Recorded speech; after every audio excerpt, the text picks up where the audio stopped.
Hello, everybody, and welcome to tonight's Creating Conscious Relationships. I'm Catherine. I'm John. And we are excited to be back here after a 2-week hiatus. We had Easter, and then last Sunday, the time just kind of went by very quickly. So we are back live tonight to chat with you guys about becoming the observer in your relationships. And to me, it's about being the observer at all points, as much as you can be, not just in relationships, but when you're at work, when you're going through your day-to-day life, just allowing yourself to be the observer. Absolutely. And what that means is, if you are observing, if you're observing in your relationship, to me is the ability to be able to see the whole situation, right? To be able to stand outside of yourself and observe without too many positionalities or whatnot, the situation at hand, what's going on. Yeah. And so I think maybe we should start off by talking about what does it look like to not be an observer in a relationship. Because you might be able to identify with that a little bit more, because I know we were in that dynamic for quite a long time in our relationship, where when you're having conversations, especially difficult conversations, it can be very easy to believe that you're the person that this thing is happening to, right? That perhaps you and your partner are having an argument, or you and a loved one are in a disagreement with each other, and you think they are doing this to me, instead of there's an energy that's at play here. And if you're going, I am so angry, and I am so upset, and I am whatever, or you always do this, you are always like this, you always act like this, chances are you're not observing the relationship. You're in the feelings of the relationship. You're identifying with the feelings that are coming up within the relationship. But you haven't actually kind of pulled yourself back to understand that you can have emotions come up without becoming those emotions. The other person can also have emotions that come up without becoming those emotions.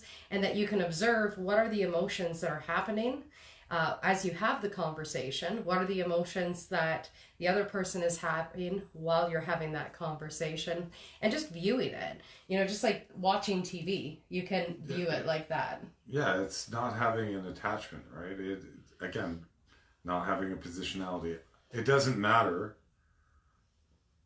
where you are on what side of the fence. You're just simply observing the situation. What is the conversation? Oh, this is this side, this is this side. You're not siding with one or the other.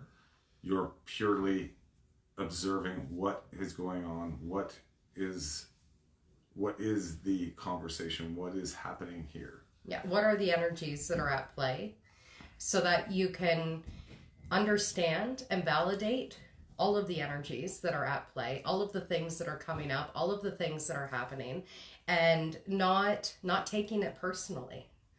It can be so difficult when you're trying to navigate a difficult conversation, or an issue within a workplace, or just life in general. It can be really difficult to handle what's coming up if you're too attached to the idea of what it is you're hoping to get from it, what it is you think should be happening.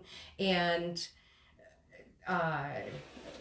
really just, I think it comes down to those expectations, right? Instead of allowing yourself to observe what is actually happening here. Yes, your positionalities, expectations.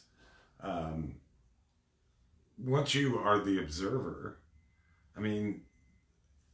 sure, you throw the ego in there, right?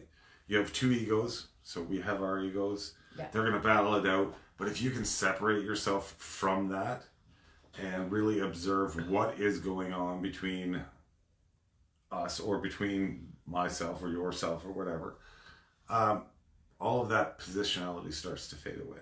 Yeah. Right? It starts to become less offensive. It's not an attack on you. It's just what it is. It is just a situation, or it's just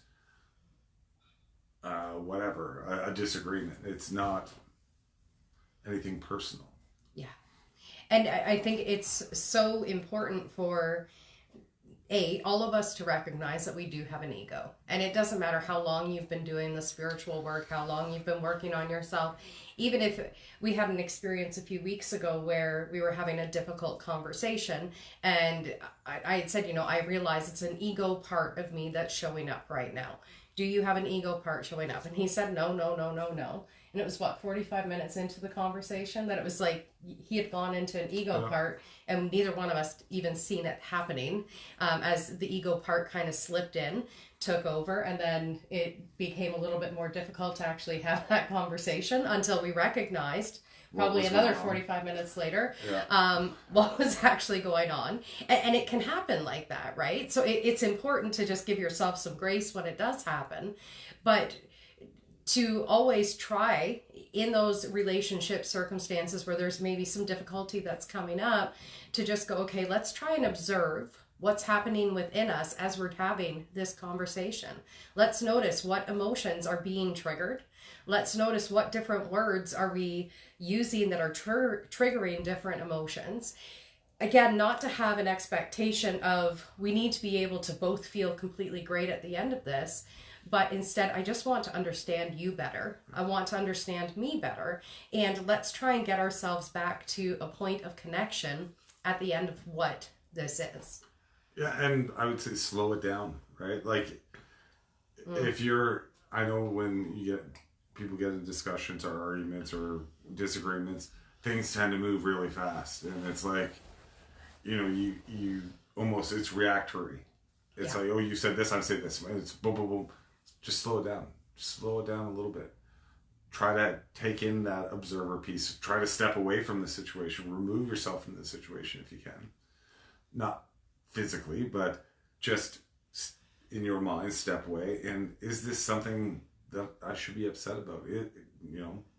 Or is there a reason that this is upsetting you? Yeah. Because as long as you can get curious, you can even stop a partner at any point in time in a conversation and go, okay, whoa, that triggered me. That hit something in me. There's, something in me that needs to be recognized right now. Let's just pause on the conversation and what you just said so I can kind of figure out what this is. Because we talk a lot about needing to hold space for each other, but most of us don't even know what it looks like to hold space for ourselves, to hold space for our own emotions. And if you're not giving yourself an opportunity to sit with your emotions and to be with yourself, to hold a safe space for yourself where it's like, it's okay for these emotions to come up. It's okay for me to witness these emotions within myself. You can't expect anyone else to do that for you, or for you to be able to do that for someone else in a way that actually honors what their emotions are. Because again, when we're having these difficult conversations, it's never about, let me make sure that you're not feeling the way that you feel. Right? It's more, let me understand why you feel the way that you feel. There's a completely different context there. Because one, we don't want to stop a person from feeling what they're feeling. It's got validity to it. Yes, we might want them to be happier again, but we can't help someone be happy if they're in like the throes of grief. It's not like you can go, well, just be happy, and they're suddenly going to be happy. That grief needs space to come up, to be witnessed, to be loved. And it does start with us. Yes, it's in a partnership, but it does start with us to even be able to be willing enough to go, what I'm feeling right now is a lot of grief. What I know right now is a lot of grief. And this, I need to share this with you, give voice to it. So that way your partner actually knows, okay, so they're in a state of grief. And maybe if I'm in grief, maybe he goes into fear. Okay, so now we've got to hold space for both grief and fear without putting it onto the other person to say, you need to fix this grief that you caused, and you need to fix this fear that you've caused. It's okay, these are just different parts that are showing up, that are needing to be observed by both of us. And instead of, again, trying to fix them or rush through it or get past the kind of stickiness of it, that you're willing to be there and to witness it within each other so that you can start to move forward. Yeah, absolutely. No, yeah. But I'm thinking of other relationships as well, right? I mean, it's not just partner relationship that you need to be the observer. It is in a parent-child relationship. You need to be an observer, and work colleagues, or in any relationship, really, you should try to step out and be the observer of that situation. It's a different look on how things are. You take things less personal, I think, at that point. When you don't have any attachment to what the outcome is, even though you somewhat do, and you just are there observing the situation, observing the conversation, it just tends to be less personal. Your ego tends to dissolve a little bit, or come down and go, okay, this is not really that offensive, or this is not this is not an attack. It is just simply, this was what the discussion is about. And you can replace me and you or whoever with those two different pieces, and the conversation can be the same, and all you're doing is just observing. Yeah. And really the difference between observing and really just kind of being in it, when you're observing, it's like you're watching a program on TV, and you can still feel the emotions of the characters as you're watching things play on TV. But when you're observing things on TV and you're watching these different characters, you can see this person's point of view, you can see this person's point of view, you can see all the things that are happening in the background, you can hear the music that's playing. You get to take it all in, and we call it art, we call it entertainment. When it's in life, we forget that we're these characters, and inside of us there's these ego parts that are also these characters, and we start to think, I am my anger, I am my sadness, I am my fear, and this person is the villain that is attacking me or is making my life miserable or whatever, and we think this is all there is, this is the whole play. That movie The Truman Show, where he thinks his entire life that's what it is, but people are literally just observing him living out his day-to-day life. It's allowing yourself to take a step back in the own play of your own life and allowing yourself to witness what is actually happening. Because when you become the witness or the observer of what is happening, this kind of removal, like you were saying, where it's no longer personal. You're just watching things play out. And you can also get some introspective, right? So if you become the observer of the conversation that you're having, you may start to look and go, wow, I really got some work to do. Because I'm observing this now from a third party, and I'm observing myself in this situation. What am I doing here? There's that introspective too, that when you do that observation piece, that some of these things come to light, where it's like, whoa, I didn't know I was maybe such a jerk, or whatever the case may be, whatever situation you're in. Yeah, right? Yeah. Well, because once you become more of an observer, you start to be more in tune of how your body is actually reacting to these different kind of energies that are playing out. And I always find that to be so interesting. It's like one of my favorite things to do is understand the patterns that are playing out and understand how I react to different patterns and different energies and stuff. Because a lot of times we'll actually have a reaction that does not actually match the situation that's going on. Well, we always want to play the hero or the victim, right? Yeah. You don't, somebody's always got to be the hero or the victim. And, once you start observing that, and it's like, okay, nobody really has to be the hero or the victim. Yeah. That's just a positionality that we've been told. And these are just events that are playing out, and really that's what you're observing. Yeah. And if you're still in that kind of acting mode where you haven't been able to separate yourself enough that you're able to observe what's happening, most likely you'll feel in a difficult conversation that you're the one who's the victim and the person that you're conversing with is the villain, or they just don't get it, or they just don't understand. And so you keep talking, trying to get them to understand your point of view. And it might be true that they aren't really truly understanding. But again, if you're in it, it tells me that you probably aren't really understanding it either, because it's when you become the observer of what is coming up inside of me. What am I truly feeling right now? And is there other experiences that I've had in my life that have led me to believe that this is what these feelings mean, or this is what this kind of action means that this person took? Because it's in that's where the real gold is, because we can start to look at what are our belief systems that are making us feel this way or react this way. Where did this come from? Yes. Where did this, why am I angry? Why am I sad? What is generating this feeling? Yeah. Absolutely. Because most of our feelings that we have, they were actually like planted inside of us before the age of 5. And most likely when we were a child, but before the age of 5. And a lot of those are before we even have words to be able to even speak. Right? So 0 to say 2 years old, when we actually start to talk, is when we're feeling all these emotions for the very first time. And so sometimes we might not even know what is the feeling that I have right now. What is it that is actually coming up for me right now? And that tends to be when we most likely act like we're a 2-year-old, or like we're a baby or something. Maybe we're crying profusely and our nervous system's just completely like hardwired, and we're reacting in this really, really big way. And our partner might be looking at us going, I just said I couldn't do the dishes right now. Like, well, you almost look for those things to cling on to too, right? Is that, once you are in a victim mentality or a villain mentality, you start to tend to look for, okay, where the patterns. The proof. Right? Yeah. Yeah. Yeah. Yeah, and that in itself can be such a dangerous slope if you're looking for proof that you're the victim. And you might not even recognize it at first, right? But you might just go, see, everybody always does this to me.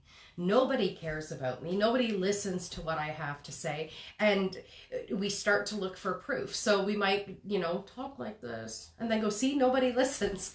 But it's like, no, we need to use our voice more. It has nothing to do with people not listening. It has to do with how are we articulating ourselves? How are we speaking up? Yeah, and I will reiterate, I think being an observer or participating as an observer, you start to understand and realize some of those things, right? You start to see that, oh man, maybe I am the villain, or maybe I am always playing this victim mentality or whatever. Yeah. Why is that? And then you start digging into it. Then you start going deeper and deeper into, okay, where did this come from? And where did this piece come from? And then you start down a different path in a different conversation. Yeah. But it's still a good place to start. Yeah. And I think it's important to, even though we're saying the words like a victim and a villain, the ego, these kind of things, it doesn't mean good or bad. No. It's... What position have you taken? Is it the world is always against you, or is it always you're against the world? I think what we're going for is relatable terms that are used in a wide spectrum of social media and whatnot that people can relate to. Yeah. Yeah, but to me, there is no good or bad, really. It just is what it is. And Yeah. And I just wanted to, I guess, say that, because it's so easy for us to go, so what, now I'm the villain? And then we kind of get angry about the fact that we're the villain. No, not necessarily. It's not a bad thing. It's literally just a label of you're the one who might be attacking right now. Okay, why are you attacking? You're just the character at this. This is your character part, and this is what you're playing. Yeah. So allowing yourself to observe first what's coming up inside of you. What is it? What are the emotions that are most up for you right now? And then from there, observing what is happening with your partner or with the person that you're trying to converse with. How are they responding to you? Can you notice if they have triggers that are coming up as well? Can they notice? Because it's not always like a sign shows up on the forehead to be like, ego has been activated. Yeah, I was just going to say, it's one thing to observe the conversation or the situation. But to observe yourself and your ego pieces that are all in there. Observe all of that, right? Yeah. Is this mine? Is this something that I should be getting upset about? Is this my ego saying this? Or... Yeah. Because the ego can disguise itself, right? It's a gut check. It really is. When you're the observer of yourself in a situation, you can start going. You'll start to draw some of that stuff back, right? Where it's like, oh, I was upset around this, on this, and then when you remove yourself from, oh, I'm not that. Well, that piece just disappears, and then, well, I shouldn't be mad about this. Well, that piece disappears, and then you're left with, okay, why am I mad at you? What why are we having this conversation? Yeah. And see, I think I process it a little different than you, because when I've got a part that's activated, then I'll see it, but it's almost like I see a character within myself that it's like, okay, what are you saying to me right now? What is it that needs to be heard? And I'm very much about hearing what the parts need to say, understanding why the parts, like, why were you born in the first place? Like, what made you exist within me? And then from there, kind of figuring all that out, and then inviting them to, or is not necessarily inviting them to like reintegrate with me in a more lightened way, but helping them to see a different perspective of what they've thought to be true is how I do it. Yeah, and fair enough. I mean, everybody's does their own thing, right? I always take things as like, we all have these experiences in life, and is this my experience? Or is this just an experience that's been kind of passed down? Not passed down to me, but you see it on TV, this is the situation, this is how this is going to go, da, da, da, da, da. And you start believing in it. You start going, okay, yeah, that resonates. This is what it feels like. This is what it looks like. Yeah. But really, is that it? And that's kind of how I look at it as the observer. I'm like, okay, is this mine? Or is this just a story that I've seen before that's not really mine to own? Yeah. Yeah. Well, and I mean, you can look at kind of societal expectations or societal beliefs, which I guess would go into how social media and TV and everything has kind of portrayed those things to us. But then also family beliefs, family ideas and whatnot that are passed on. And it gets to be kind of interesting, truly. There's a story, it's not really about being an observer, but there's a story about a woman that she was going to make this big pot roast, and she cut off both ends of the pot roast to put it in her pot because that's what she'd seen her mom do. And what she realized was when she cut these end pieces off of the pot, she's like, that's a big waste of this meat. I don't know why I do this, but it's what my mom always did, so I'll just cook it this way. And it was a few more times of her doing this before she finally called her mom, and she said, Mom, you always cut the ends off the pot roast, but it feels like I'm just wasting this meat. Is there a reason why you do this? And she said, well, I don't know. My mom always did it that way. So I just assumed that's the way you did a pot roast. So then the next time there was a family function, this girl asked her grandmother, why do you cut the ends off the pot roast? What does it do to help the pot roast? And the grandmother said, I couldn't afford a bigger pot, so I always cut the ends off the meat so that it would fit in my pot. And so it's amazing. Yeah. How easily things can get passed down and we don't question them, right? And I mean, if that girl hadn't been an observer of, oh, look there's all this space still in the pot and now I've just cut off these hunks of meat, I guess she was being an observer and going, why are we doing it like this? And I think that's really a big question when you're dealing with these conversations or dealing with issues at work or whatever relationship it might be. If it's the same pattern that keeps showing up, asking yourself, why do we keep doing it like this? Yeah, what's the significance of this, right? Yeah. Is this mine to own? Is this, or am I just repeating something? And why do our egos always want to dance like this? Yeah. Neither one of us like it. So why don't we learn a new way to dance? Yeah. I think it's very important for us to ask ourselves these questions to really get curious about it. We'd love to hear your guys' thoughts or your experiences as well. Or if you have any questions about what we're talking about tonight, about being an observer and all of that, or if there's difficulties that come up for you at the thought of that, just pop them into the chat and we'll be sure to include your conversation in ours. Yeah. And I'm just thinking about, parental relationships and being the observer in that and kind of removing yourself. And I know we've done this and we've had conversations about it where it's like you're stepping away, observing the conversation that you're having with one of the children and remembering, oh, well, I do this because my parents taught me this. Yeah. And then we go away and go, well, but why? What? Yeah. Just because, it's just one of those things that we need to question more is why are we doing these things? Yeah. And that's one of the things we've realized as being or trying to take a more active stance as an observer. You start to realize there's these little things that come up. And I'm going to mention another one that we've talked about a couple times.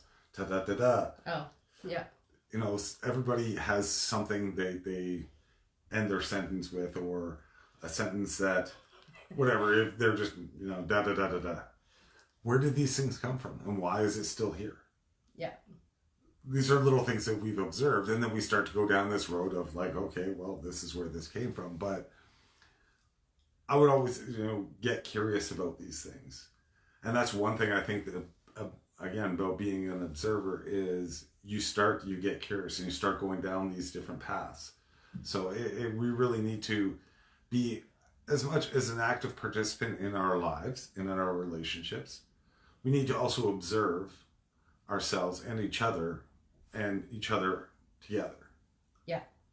And really look at, the depths of that.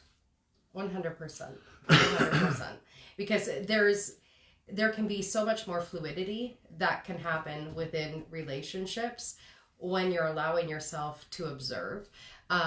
Just the general not having such a hard edge around what you're observing or how you're showing up.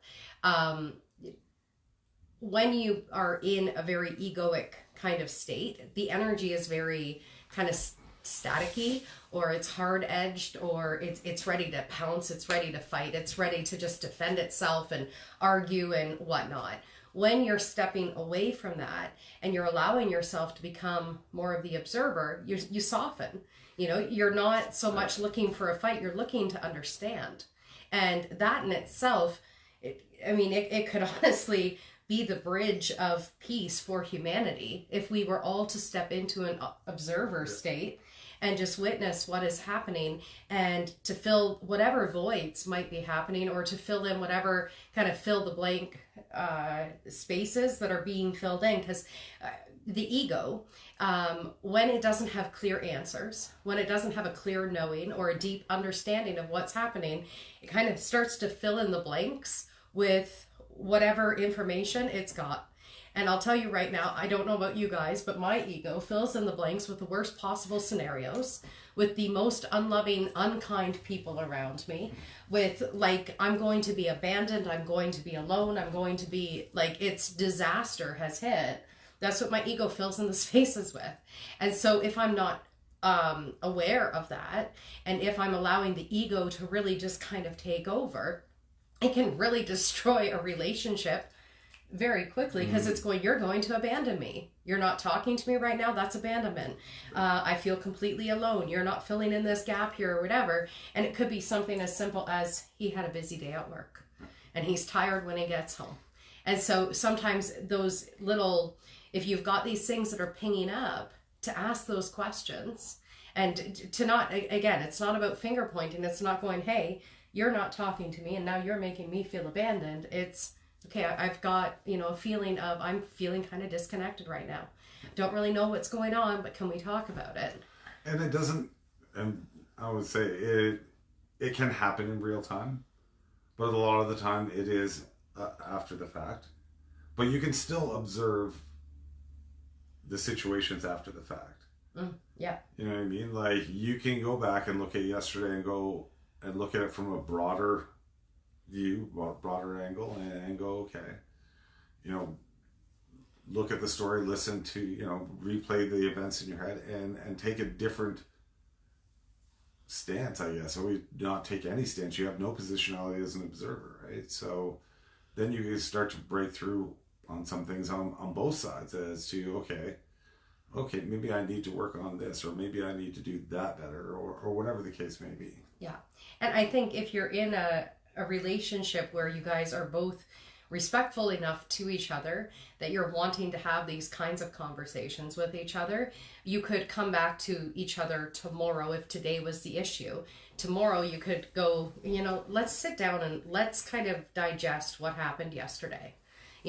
You were in this state, I was in this state. I noticed we got into a state of friction with each other. I don't really know what happened, but let's unravel it together. Let's get curious about it together. Yes, we do that. And I think it's so important to just constantly come back to, I want to understand more. And it might be too much for some people in their relationships. I don't know how deep other people want to go in their relationships. But to me, it's, I want to understand. And I want to understand not so it can fill some sort of need within me, but I want to be able to love him in the best ways that I can love him. And I want him to be able to love me in the best ways that he can love me. And that means having to come to a state of understanding of what each other's kind of life experiences have been, that have led up to what belief systems we're carrying now, that have led up to what emotional responses we have right now, and to either undo that or help each other through that. Yeah, you want to try and and I think we've said this before. You're never going to be able to see through your partner's eyes, right? Doing this observation part and having these conversations and rehaving the conversations or revisiting things from, say, the beginning of the week or the beginning of the month or last year or whatever, it helps with that communication. So although you can't see through the same set of eyes, you're getting closer and closer because you're going through and explaining these different little parts. Yeah. So the eyes are getting closer and closer to that same view. Yeah. Yeah. And it really is just about allowing yourself to, I'm going to say, keep your heart open enough to truly desire to understand the other person. Yes, it's about understanding yourself, but it's also about understanding that other person. And yeah, where is this coming from, right? Like, and you want to, I don't know, I always want to know as well, like, where is this coming from or where is that coming from? Both from me and from you as well. Yeah, when I don't know, I go back to that observation piece is so huge that we just don't give it enough time. We really, really don't. And I think more relationships should do this on a regular basis. I would say weekly basis, daily basis. Just look at, and you start to build, I want to say empathy, but the empathy will grow because you almost, I don't want to say you feel bad, but you start looking at yourself and you're going, okay, these things need to be fixed, or these things are not right. As you're observing this, you're seeing the error in your own ways. You may not voice that, you may voice that. I know we've had those conversations. But you'll start to change. Things will start to change. Yeah, well, I mean, it's like, if I say show up in this way, and it reminds you of, this really horrible experience you had when you were 6, all because I had showed up in this way, consciously, most people, I think, would go, what? I don't want to re-trigger that for you anymore. I want to love that part of you that went through that experience, and I want that part of you to feel as safe as possible in my presence. That's what a loving relationship is going to do. So I think when you say, you're kind of looking at the error of your ways, it's really understanding, when I'm showing up this way, it triggers this response. I don't want to do that to that person. I don't want to hurt the person that I'm with. I don't want to hurt anyone that I'm in relationships with. So. Yeah, and I think it's a way for you to see the improvements that you can make without being somebody telling you. If you can actually stand outside of the situation, look in and go and observe without positionality what you're doing, what you're saying, you'll start to see, okay, this could be better. You can see both sides, but I always focus, what can I do? Because you can change yourself. Yeah, that's another huge thing too, right? It really is about what can I do? You know, what am I observing in myself that I have the ability to change? Not what am I observing in them that they should change? Well, and then sometimes it is simply just to observe, right? We've had this conversation as well, where we just will not have or try not to have a position on a thing, where we're just watching or just listening and just observing what's going on. Yeah. And that can be difficult sometimes too, is to observe, especially as parents. Well, you so want to jump in, right? You so want to be the hero, or you want to be the villain, or you've been the victim, or you've been the whatever. Yeah. And you want to save the day, or you want to get your ego wants to get activated, wants to do stuff. Yeah. And it's a test. It is. And I think as parents, most of us know that feeling where we want to, you know, step in and help the kids with their homework, or we want to, I don't know, help them get that first job, or whatever. There's things that we need to help them with, but there's many things that they actually need to learn how to navigate on their own, perhaps with a little bit of guidance, but they don't need you steering the car if they're the ones learning to drive. You know, it's giving yourself that opportunity to step back, observe, and also be okay if mistakes are made. And I know I've got a hard time with that one. Just stepping back in all relationships, really. I always want to jump in and save. And it's something that I've been working on for about 2 years now, of just stepping back and going, okay, I'll just observe this. Well, I think it's hard for any relationship, any situation, when you know that you can help, you want to jump in and help, right? That's just intrinsic to our nature, is just you want to help. Yeah. Well, but sometimes the best thing you can do is to not help. Yeah. Is just to observe and just go, okay, maybe later down the road, maybe watching the video. But yeah, sometimes the best thing you can do is just not. Yeah. There's a quote I read back in 2020, and it's stuck with me ever since. And it said, before stepping in to help someone, make sure you're not interrupting their karma first. And I was like, whew, that was a big permission slip for me to just be able to kind of let go of those reins a bit and go, right, people do need to learn lessons. And it's not my job or my responsibility to step in and stop them from learning the lessons that they need to be learning. So that was a big one for me, to be able to step back and observe more. Well, even within ourselves, right? Yeah. Like, we want to course correct things. Oh, I did this wrong. I need to fix this. And sometimes we just need to just look at it and look, is it actually wrong? You know, we were so quick to want to jump in and fix and help. And sometimes, again, like I said, you just need to give it its time. And sometimes we interrupt that, like you said, you don't want to interrupt somebody's karma, but we do. Yeah. I guess it's kind of like if we were to plant a seed out in the garden, and then we just kept pulling the dirt off of it to see how well it was growing.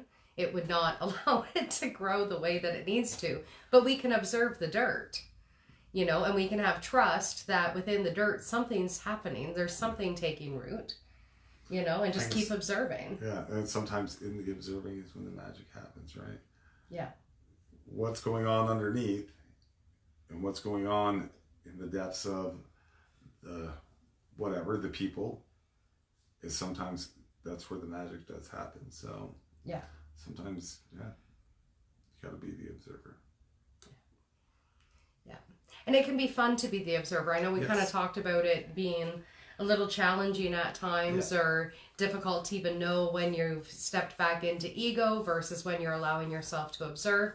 But it can be fun, because what you end up starting to see is just different patterns that are showing up, different even emotional reactions or body languages that show up, and you start to understand what those actually mean when the person will shift their eyes, or I know you've done that on me. You can read my eyes when I tend to shift away or whatever. It means different things, and it can be a fun process to do that as well. Yeah, and you know, I think we've done this for each other a number of times is we've observed, we'll be having a conversation. We know, okay, all I want to do is jump in and give you advice and tell you this is maybe the worst thing in the world, blah, blah, blah, no, da, da. And we don't. And then, you know, whatever transpires afterwards, whatever the outcome is what it is. But we're actually doing that observation piece and not jumping in, which is then allowing the things to play out the way they need to play out. Yeah. My whole point of that is it does take some restraint, and it is good to do that as well. If you know, or you think you know, we all think we know everything. So, you may have a good idea. Yeah, you may be 100% right, but it's still, I would still allow it to play out however it needs to play out. Yeah. What I actually thought you were going to say there is, we've also noticed in having difficult conversations with each other and becoming more observant and whatnot is the, when each other has something they want to say or something that's wanting to respond, and it's like, okay, what are you wanting to say right now? What is it that's needing to come out right now? And inviting that to come out. It's been a huge game changer because so often, and I know so many people who do this within their conversations and their relationships where they want to say something, but they don't want to add more fuel to the fire. Right? So they swallow it down, or they don't want to be hurtful to a person. So they don't say anything at all. And what it ends up doing is just causing a lot of congestion in the throat and lumps in the throat and whatnot. And then that ends up becoming an explosion later on down the road. But if you're in conversation with someone and you can see, oh, I know there's something you want to say, you know, what is it? Just What's lay it out mind? there. Yeah. Just bring it out, whatever. Then it's an invitation for that truth or mistruth, what the person is feeling to be the truth, to come out and to allow that to be witnessed. And what does that actually mean now? You know, it's... Yeah, and to add to that, provide the right atmosphere. You know, I know what you're thinking is not the right way to have a conversation. You know, if you're having a conversation that's maybe a little touchy or sensitive or whatever, just coming out and saying, I know what you're thinking, or I know, is not the way to invite somebody to have a conversation. That's almost a way to invite somebody to shut down. So, you know, yeah, I think we've found, or we've navigated a way to do that where it's like, this may be a trigger, or I know this might strike your ego, but this is what I want to talk about. Yeah. And are you okay to talk about this right now? And then we go into the conversation. That has come from us observing each other and our response to different situations, right? Yeah. And just as you were talking about that, and kind of this is a way to shut people down. I think another important thing when you're observing is observing what part do you think your partner is currently playing. So are you allowing them to show up as a brand new blank slate or a blank canvas that is not marred by all of the versions of them from the past? Or are you just seeing all of the versions of them from the past and ready to fight all those old versions? Because I know I've done that where it's like... Have you just swallowed it down and now it's coming, and all that, whatever verbal diarrhea is going to start to spew. Well, and I think in many ways, for myself anyways, it's you kind of armor up because you go, I know when I've brought this up in the past, this is what it's looked like. This is the fight. This is what they're going to say. This is how they're going to respond. Da da da da. So you put on all this armor and you show up to have this big heart-centered talk, but you're like literally looking like a knight from the medieval times and just like, you know, and now try and get to my heart. And that can be really, really difficult because who your partner is today is not who they were a week ago. It's not who they were 10 years ago or 20 years ago. Or maybe it is because they haven't shifted at all. But can you be willing to see them differently? Can you be willing to have a different conversation with them than what you had with them last week or 5 years ago or 10 years ago? Because if you're like, they're just going to say this and then they're going to say this, so maybe you've even planned the entire conversation out in your head before you sat down to have the conversation, and you're like, I'm going to say this and then they're going to say this and then I'll say this and then they'll say this and then I'm going to point out A, B, C, D, E, F, G, you know, and we've got our little board that we've created and we'll process instructions or whatever. You know, that's not going to be very freeing to have a conversation that's going to allow yourself to observe them in this brand new person that they are today. You know, it's... Yeah, no, it's so good. You're absolutely right. And what I was thinking on the other side of that is, as being part of the observer, you have to have that, be able to flip too, right? Is be the observer of yourself, but also be the observer of your spouse. And I know that we've kind of talked about that. And what I'm trying to say is that, you know, put yourself in that person's shoes, right? So if you're having this conversation, would you like it said this way? Is this how approach, would this approach work for you? Yeah, because sometimes it's like, why am I doing this to someone else? Yeah. I would hate if someone talked to me like this. Somebody come to me and said, what the, you know, yeah, you're gonna get your defense up. You're not gonna conversate because your defenses are gonna be up. You're not gonna surrender. Your ego is gonna be on full alert. Yeah. And the conversation is gonna be very logical and very to the point. No, I don't like this. Yes, I like this. Da da da da da. Blah blah blah blah blah. Yeah. And another thing, and this goes way back to the very beginning of our conversation when you were saying about taking it slow for women, and this is like a biological thing that happens. For women, we are able to process many emotions all at once. So I can be going, you know, I'm sad and I'm disappointed and I'm thinking about this experience that happened when I was 3 and this one when I was 5 and this one when I was 8 and this one when I was 12. But I'm bringing it all to this conversation now because you did this 5 years ago, this 7 years ago, and this 10 years ago. And we're processing all of it. And it takes men, scientifically speaking, about 5 minutes to go from their logical brain and shift over into their emotional brain when a woman comes to them and says, we need to talk about this difficult situation. And then men go, okay, and then their brain literally takes all this time to shift over, and I don't know if I'm going there what way it actually goes here, but it takes a period of time for them to be able to go over and start to access that emotional body. So if a woman comes in and she says, you know, we need to talk about this, I'm feeling really emotional, and he kind of sits there and he's like, what is that? Okay. And she's like, well, what do you think? And his brain might still be actually moving over into that emotional processing place. You have to give him time, right? So you might want to give him like a 10-minute warning. Hey, we need to have a conversation. You go sit, be ready. I'm going to come to you in about 10 minutes, you know? And then his brain can go, okay, let me just take this little journey that I need to take so that I can be in this emotional space. Because a lot of women get so pissed off that men aren't responding or reacting in an emotional way or holding that space for their emotions or whatever it might be, just like that. But honestly, ladies, it's because they can't.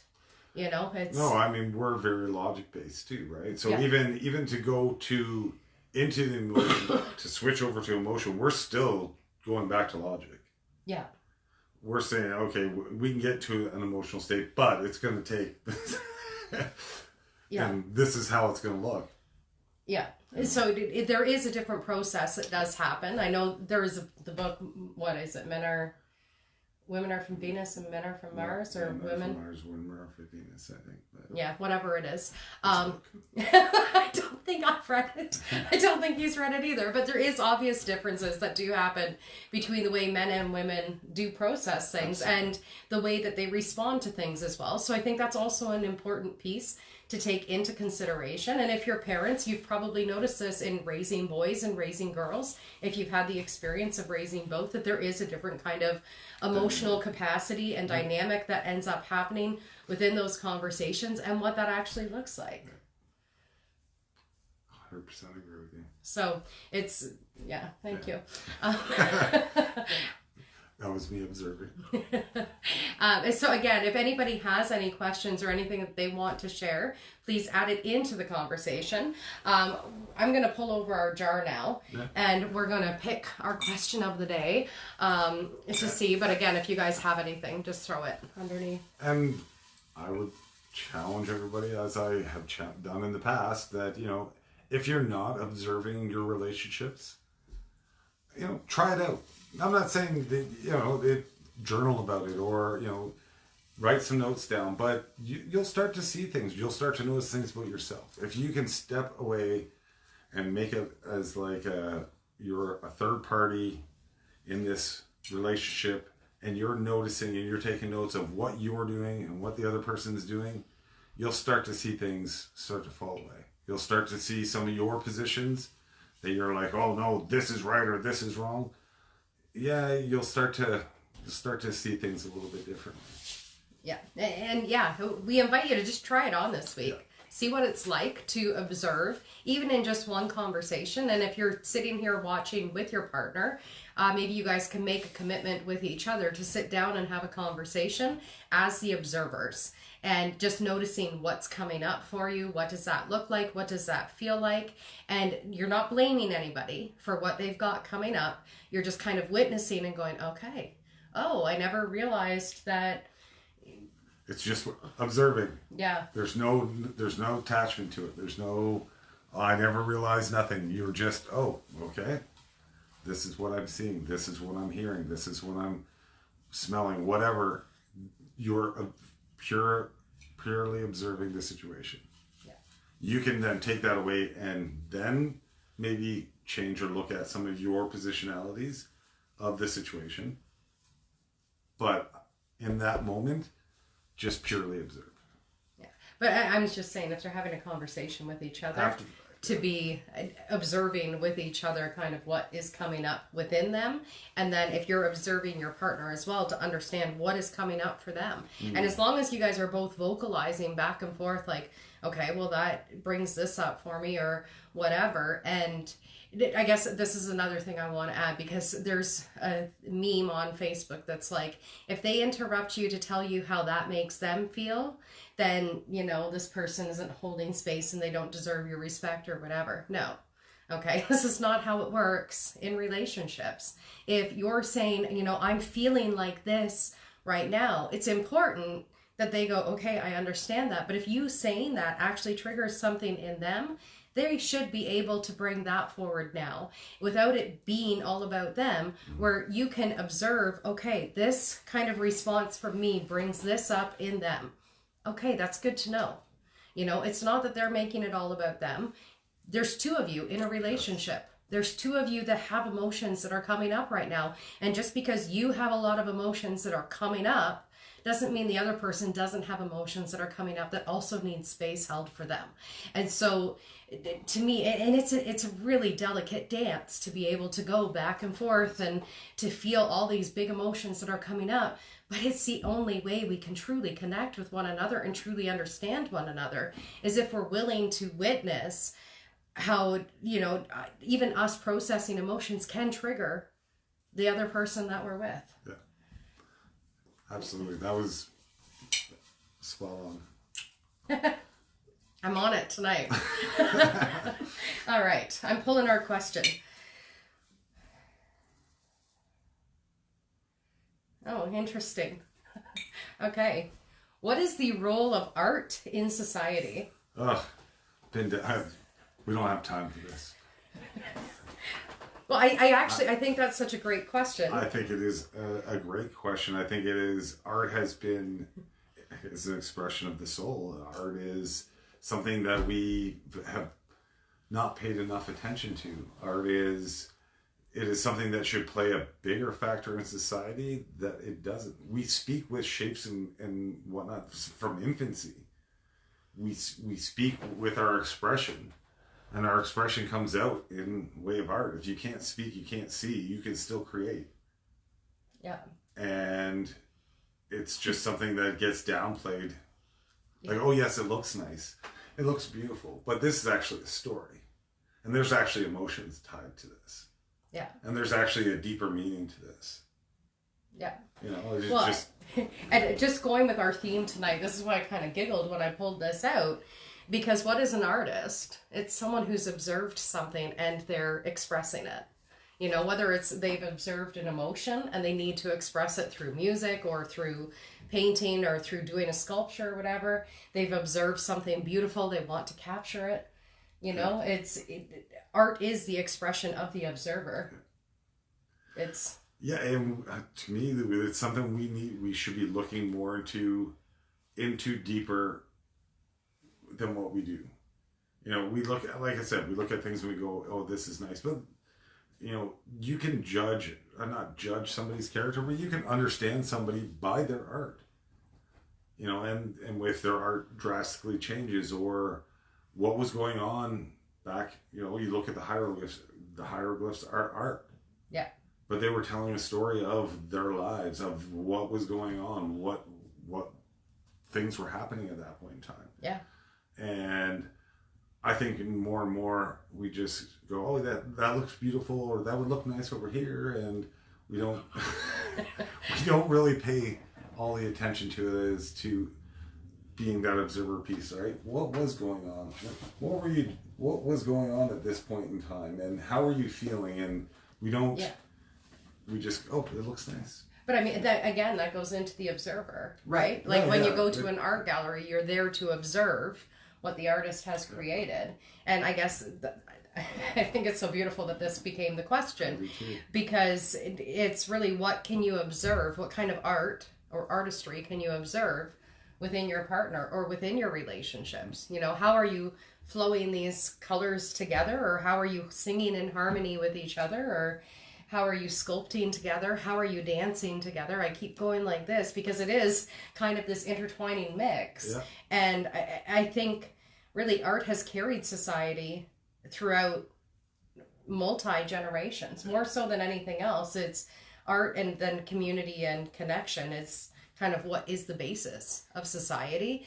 And what are most kind of ages, like medieval times or the Renaissance or whatever, they're mostly time stamped by the art that was created during those time periods. So it does kind of help us recognize what humanity as a whole was actually going through. Yeah. Well, and you can see through the time how, you know, this is what's the role of art in society, and I'm taking that from now, but it's changed over the years, right?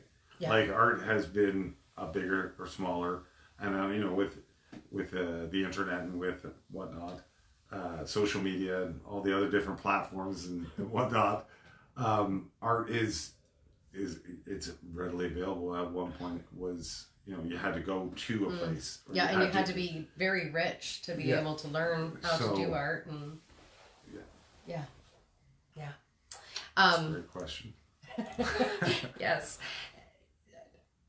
I was just going to say something and now I've forgotten. Still a great question. And I'm observing. I'm observing, but I'm panicking because I can't remember what I was going to say. Yeah, I'm still not getting that. So we invite you to become the observer of yourself first and to witness what is coming up inside of you. If you can, put voice to whatever it is that's coming up inside of you. If you can't find the words for it, maybe create some art. Because painting or drawing can help us express things, or even just like making like a kind of sound with your throat to like grab hold of that emotion and just express it out loud. It can help to kind of clear that channel so you can go, okay, what was that feeling, you know? Or if you've painted it, okay, well now at least I know what the picture or what the feeling looks like outside of me. I thought, no, that you're absolutely spot on with create art. In whatever way it is, whether it's your voice or with your hands. I know that me expressing myself vocally, it started with me creating art. It started with me going back to, I always loved drawing, I always loved painting, and I hadn't done it in a very long time. But I think that was a catalyst to me being able to have these conversations. Yeah. Was just, I mean, the work that we've been doing over the years and whatnot, sure, it is what it is, but yeah. I've never been on here, yeah. right? Yeah. And I think art did push me to that point where it's like, no, you need, so you can express yourself this way, but people may not understand what that means. So you need to speak. Yeah. And so, yeah, as we were saying about start with yourself first, observe yourself first, learn to express whatever is going on in here, to identify what is going on in here. What are those emotions? And here's the thing is, if you're just starting out with feeling your emotions and putting name to your emotions, you might have 100 emotions that are all layered up in there. And it's about pulling one out at a time, getting to know it, inviting it, welcoming it, allowing yourself to feel it. Don't resist it. Observe it.